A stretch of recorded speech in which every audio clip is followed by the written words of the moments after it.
এই জঙ্গলে যাইলাম, এই জঙ্গলে তো শুনলাম অনেক ভূত আছে। আরে ভূত বলতে তো কিছুই হয় না, কিসের ভূত? যে সম ধরবো নি ওই সম বুঝবে। বেটা তেঁতুল গাছে আছে টক, ভূতের 14 গোষ্ঠীর পক পক। সম ধরবো নি ওই সম বুঝবি নি। দেখানে মনে ভূত আইলে উল্টা করে পক পক দিবি। ল বাসবানা গান দিয়ে বাসায় যাই। ল তাইলে যাই। তুই তো গেল গান আমার দূর করতেছে আমি গেছি চেক তেঁতুল আছে টক ভূতের নানি ভাই ওই ওই তোরে খুঁজে পাই নাকি? কি বন্ধু ভালো আছো? হ্যাঁ ভালো আছো? ল দুজনে এক লগে যাই, দর করতেছে আমার ছেলে। এই যে বললো ভূত আছে শুনলাম। হ্যাঁ ভাই আমিও শুনছি। যাই কি হয় দেখে না। তুই দেখ ওই গাছে কলা হয়েছে, পাকছে, ল খাই গিয়ে দিলে। আচ্ছা ল আর বাইগা। हे प्रभु, हे हरि राम कृष्ण जगन्नाथ प्रेमानंदे, ये क्या हुआ?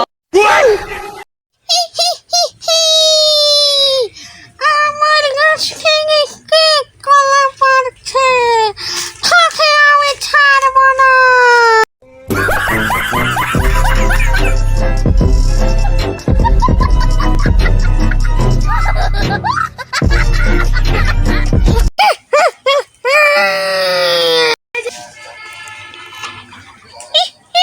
পিছিয়ে রে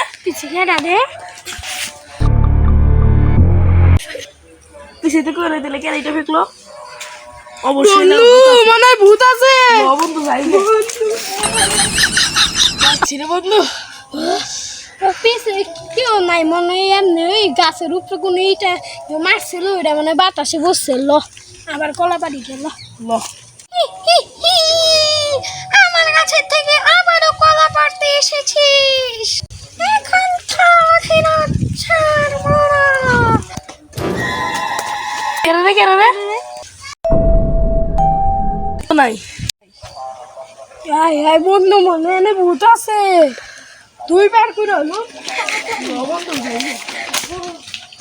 বন্ধু লিখে যাই গিয়ে একরকম কাহিনী দিবার বন্ধু।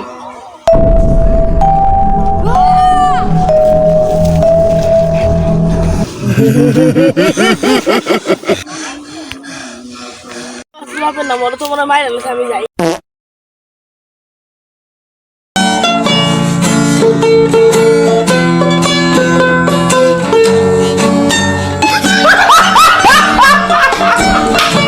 Subscribe to my channel.